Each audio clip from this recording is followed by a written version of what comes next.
Assalamualaikum warahmatullahi wabarakatuh. Perkenalkan, nama saya Tresna Hidayah. Saya merupakan mahasiswa Politeknik Negeri Laut Sumawi dengan jurusan TIK Prodi Teknik Informatika. Nah, pada kesempatan saat ini saya akan mempresentasikan ataupun mendemonstrasikan bagaimana proses ataupun pengerjaan di balik proyek Bisindo saya. Nah, langkah awal yang saya lakukan ialah saya melakukan proses pembuatan dataset, ya, dimana datasetnya itu saya ambil dengan menyimpan landmark tangan yang ada pada tangan saya. Jadi untuk programnya itu ada namanya landmark angka.py. Nah, di sini itu ada beberapa konfigurasi datasetnya. Yang pertama itu ada tempat file untuk datasetnya, kemudian ada target per kelas. Nah, target per kelas ini saya gunakan agar distribusi data dari dataset yang telah saya buat itu seimbang dan tidak dominan kepada suatu kelas. Nah, jadi datasetnya ini akan otomatis menyimpan setiap pergerakan dari tangan kita dengan landmark tangan yang sudah ditentukan, seperti itu. Nah, kemudian hal yang sama juga saya lakukan untuk proses dataset pada alfabet. Nah, jadi di sini bedanya itu kalau yang angka itu kan 1 sampai 9, sedangkan yang alfabet itu A sampai Z. Gitu. Itu juga sama untuk target kelasnya itu ada 300 per kelas agar jumlah data itu tidak dominan pada satu kelas saja. Seperti itu. Dan kemudian untuk hasilnya sendiri di sini itu tersimpan dalam format CSV. Nah, format CSV coba kita lihat satu dataset angka. Nah, ini adalah titik-titik koordinat yang telah disimpan dari program yang telah kita jalankan tadi. Makanya hasilnya seperti ini. Ini ada kelas 0, ada kelas 1. Nah, kemudian juga dengan alfabet. Nah, ini ada labelnya A. Nah, jadi dengan dataset ini akan kita train lah untuk modelnya. Nah, jadi untuk kedua dataset tersebut saya menggunakan model yang namanya itu MLP atau Multiple Perceptron. Nah, di mana model tersebut memang bagus untuk mendeteksi bahasa isyarat ini, apalagi cara kerja dari MLP ini ialah dengan mendeteksi per layer itu ataupun per frame. Nah, jadi untuk kedua datasetnya itu saya latih dengan model MLP. Di sini ada juga beberapa ketentuannya. Yang pertama itu ada lokasi datasetnya, kemudian label kolomnya, dan juga ada konfigurasi untuk pembagian datasetnya, di mana 80% training, 10% validasi, dan 10% testing. Nah, sedangkan untuk epochnya sendiri itu ada 300 epochs. Nah, mungkin ini prosesnya akan memakan waktu lama, kita persingkat aja.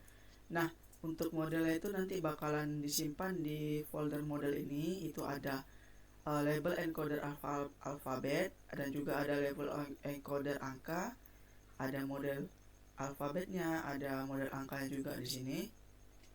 Nah, di sini saya akan menampilkan beberapa validasi ya dari model tersebut, di mana di sini kita dapat melihat confusion matrix dari model tersebut dapat mengenali kelas alfabet. Nah, dari sini hasilnya itu bagus. Kemudian kita juga bisa melihat distribusi datanya. Nah, dari distribusi datanya itu tidak ada data yang berbeda, semuanya sama karena sudah ditentukan di awal proses pengambilan dataset tadi. Kemudian ada grafik akurasinya. Dapat kita lihat nih grafik akurasinya. Ada grafik lossnya juga dari model MLP ini untuk dataset alfabet. Nah, kemudian juga ada klasifikasi reportnya. Nah, untuk klasifikasi reportnya itu sendiri itu ada jumlah kelasnya ada 26, dan ada juga jumlah fiturnya 126. Nah, dapat kita lihat pada klasifikasi reportnya ini semua kelas ini berhasil di klasifikasi sesuai dengan koordinat tangan yang telah kita ambil tadi, di mana akurasinya itu mencapai 100%. Nah, begitu juga untuk yang angka. Nah, untuk yang angka ini juga model berhasil untuk melakukan prediksi 100% pada kelas angka. Begitu juga dengan bisa kita lihat pada conversion matrixnya untuk model MLP angka sendiri. Kemudian juga ada grafik akurasi model MLP. Nah, juga ada grafik loss dari model MLP sendiri. Nah, kemudian model tersebut ini yang nantinya akan kita implementasi untuk proses pembuatan websitenya. Oke, baik, kita lanjutkan di sini karena memang ada 3 jenis yang harus bisa diprediksi, seperti ada alfabet, ada angka, dan juga ada kata. Nah, sama halnya dengan angka maupun alfabet, di sini saya menggunakan landmark tangan juga untuk membuat dataset saya sendiri. Nah, jadi ini adalah program untuk menyimpan landmark tangan berdasarkan gerakannya. Jadi untuk konfigurasinya, yang pertama itu ada feature per frame itu 2 tangan dikali dengan 21 landmark tangan dan 3 koordinat, ada X, Y, dan Z. Nah, kemudian di sini saya memisah antara kelas statik dan kelas dinamis. Nah, kelas statiknya itu ada benar, ada kamu, kapan, makan, minum, motor, sama-sama, dan terima kasih. Nah, jadi nanti setiap pergerakan ataupun setiap frame akan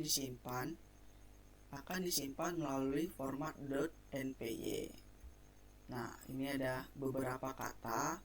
Ini ada kata statik, yaitu tadi benar, bertemu. Kemudian ada kata yang dinamis, yaitu kata yang memang perlu ada gerakan, yaitu ada selamat malam, selamat pagi, selamat siang, selamat sore. Nah, dapat kita lihat nih satu contoh dari datasetnya, itu benar. Nah, ini untuk distribusi datanya juga saya buat sebanyak 300 per kelas. Nah, di sini itu saya menyimpannya dengan format MPY. Karena memang untuk kata ini jenis gerakannya itu nggak statik, melainkan dinamis, seperti itu. Nah, berbeda dengan model yang saya gunakan untuk deteksi angka dan alfabet, pada kata tersendiri saya menggunakan model BI Group atau bidirectional group. Nah, pada model group sendiri dapat kita lihat pada classification reportnya itu untuk akurasinya sendiri itu lumayan tinggi, yaitu ada 97%, ya. Kemudian untuk confusion matrixnya dapat kita lihat ada beberapa kesalahan yang dilakukan untuk memprediksinya. Ada kesalahan, yaitu pada selamat pagi ada satu data yang diprediksi itu selamat sore. Kemudian ada selamat siang yang salah memprediksi, yaitu 1, yang terprediksi malah selamat sore.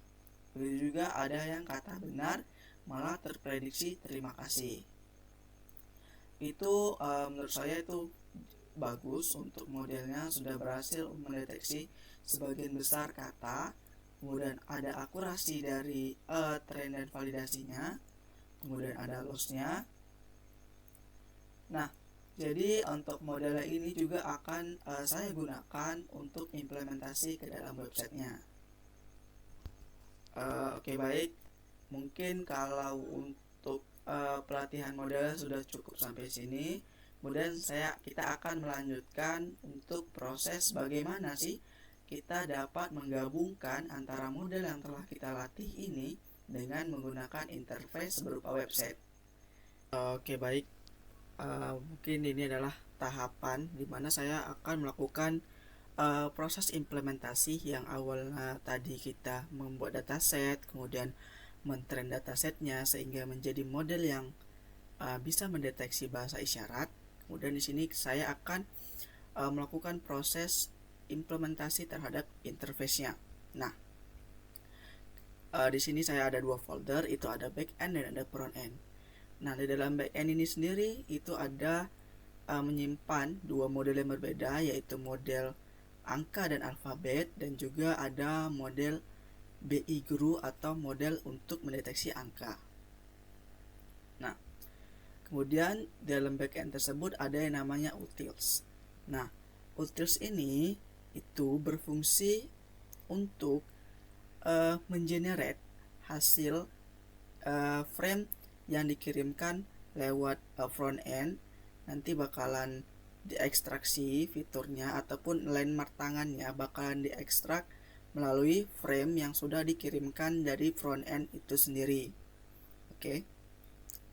Jadi fungsi MediaPep_utils ini itu fungsinya seperti itu. Jadi setiap frame yang akan dikirimkan melalui front end akan diekstrak terlebih dahulu oleh MediaPep.utils, baru nanti akan dideteksi. Jadi hasil dari ekstraksi landmark tersebut akan dideteksi dengan model yang sudah kita tentukan. Nah, contoh ya pada penerapannya itu di apps.py. Nah, di sini kita memanggil ya atau mengimport ekstrak landmark yang ada di file MediaPep.utils sendiri. Nah, di sini ada untuk konfigurasi patch di modelnya, kemudian ada konfigurasi model untuk katanya. Nah, disinilah proses API-nya bekerja. Nah, kemudian untuk backend-nya itu sendiri, di sini saya menggunakan Flash API bawaan dari Python yang dapat berfungsi untuk mengirimkan data dari front end ke back end. Nah, jadi tugas dari back end itu sendiri ialah hasil gambar yang dikirimkan melalui front end akan diekstraksi terlebih dahulu, baru kemudian apps.py ini akan memanggil model yang sudah kita latih untuk dapat mendeteksi hasil ekstraksi landmark tangan dari frame ataupun gambar yang dikirimkan dari front end itu sendiri.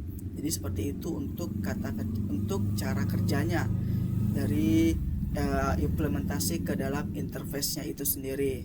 Nah, kemudian maka kita akan masuk ke dalam bagian front end.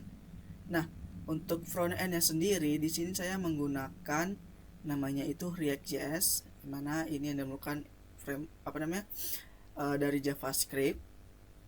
Nah, di sini itu ada gesture guide. Di sini itu ada seperti contoh dari setiap kata yang akan ditampilkan di website kita. Jadi nanti dalam website kita itu ada panduannya lah, panduan untuk bagaimana sih angka A, bagaimana angka B, angka C, dan seterusnya. Kemudian juga ada ada angka, begitu juga sama panduannya. Kemudian ada kata dynamic, itu berupa video yang nanti dapat diputar untuk menjadi referensi bagaimana sih untuk kata selamat malam, selamat pagi, selamat siang, selamat sore. Dan juga ada kata statik, itu ada benar, bertemu, dan lain-lainnya. Nah, di sini untuk API-nya sendiri saya menyimpan di dalam folder service, yaitu ada api.js. Nah, di sini dia akan mengirimkan gambar melalui melalui IP yang sudah tersedia. Nah, jadi nanti dari service API ini akan dikirimkan gambar yang nantinya akan diekstrak dan diolah oleh backend-nya, yaitu di apps.py ini. Nah, kemudian untuk komponennya itu ada beberapa, ada detection box untuk deteksi di interface-nya, kemudian ada footer, ada gesture. Jadi dengan adanya environment React di sini kita bisa memisahkan setiap tanggung jawab dari masing-masing bagian seperti itu. Nah, jadi nanti dengan kita menggunakan environment React, maka di sini komponennya itu bisa kita pisah-pisah antara tanggung jawabnya masing-masing. Di sini ada deteksi box untuk deteksi di dalam interface-nya, kemudian ada footer, ada bagian pedomannya, ada hero section-nya di bagian awal, ada how, ada navbar-nya. Jadi sangat mudah lah kalau untuk kita melakukan implementasi terhadap websitenya itu sendiri. Nah, di sini kita akan melakukan percobaan untuk proses deteksi bahasa isyarat menggunakan dataset Bisindo. Oke. Nah, di sini saya akan menjelaskan untuk bagian proses demonstrasinya. Dapat kita akses saja tadi. Setelah kita jalankan tadi, nah untuk jalankannya, untuk proses menjalankannya cukup mudah ya. Kita cukup masuk ke dalam folder backend dan menjalankannya dengan run python apps.py. Kemudian untuk front end-nya, karena kita menggunakan lingkungan React, kita dapat menjalankan dengan npm rundev. Dan kita cek aja, kita refresh saja. Nah, di sini pada websitenya itu ada halaman home, ada cara kerjanya, dan ada panduannya. Ini ada panduan untuk kata untuk alfabetnya A sampai Z. Kemudian ada angkanya 0 sampai 9. Ada kata yang statik, itu ada beberapa, dan ada kata dinamis, itu ada 4. Nah, jadi kita lihat aja gimana contoh gerakan dari kata-kata tersebut. Nah, kemudian untuk cara penggunaannya, di sini bisa kita tekan mulai kamera. Nah, kemudian di sini kita akan pilih jenis deteksi yang mau kita deteksi. Kita coba dengan menggunakan angka terlebih dahulu, dan kita mulai deteksi secara real time. Nah, itu ada prediksi angka 1,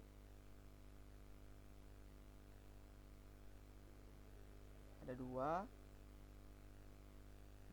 ada 3, 4, 5,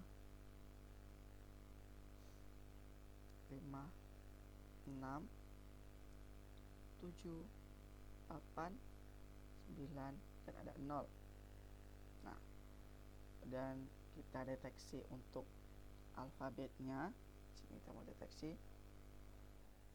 Ini adalah huruf A, B, C, D, E, F, G, H, I, J, K, L, M, N, O, P, Q, R, S. Ada T,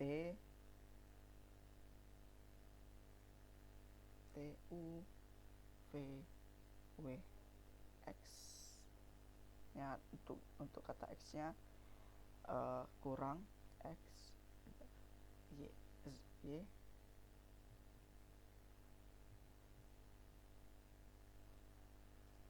kata Y,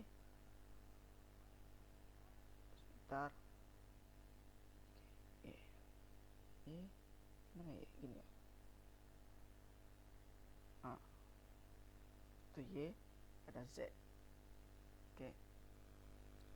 Dan untuk katanya, nah untuk katanya sendiri dia akan mengirimkan berupa buffer gerakan selama 30 frame, baru nanti dia akan mulai melakukan prediksinya. Nah, di sini kita coba aja saja. Untuk kata selamat malam, selamat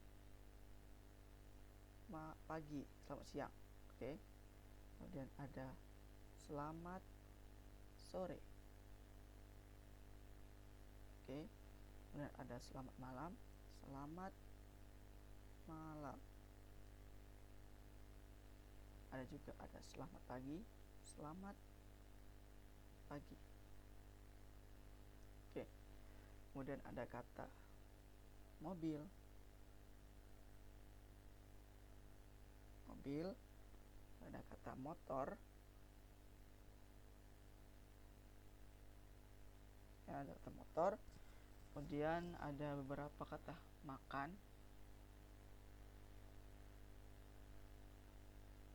makan. Juga ada kata minum,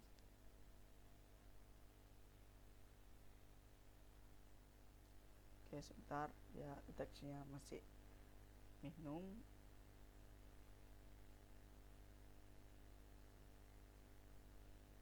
Ada kata minum. Dan ada kata bertemu,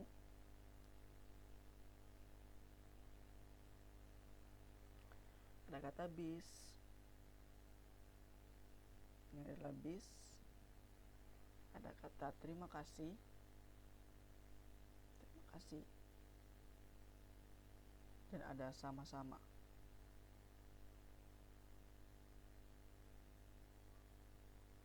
ini sama-sama. Oke, mungkin untuk demo aplikasinya ataupun interface-nya cukup sekian. Maka penjelasan untuk demonstrasi aplikasi Sign Language Bisindo saya cukup sampai sini. Lebih dan kurang saya mohon maaf. Saya akhiri. Assalamualaikum warahmatullahi wabarakatuh.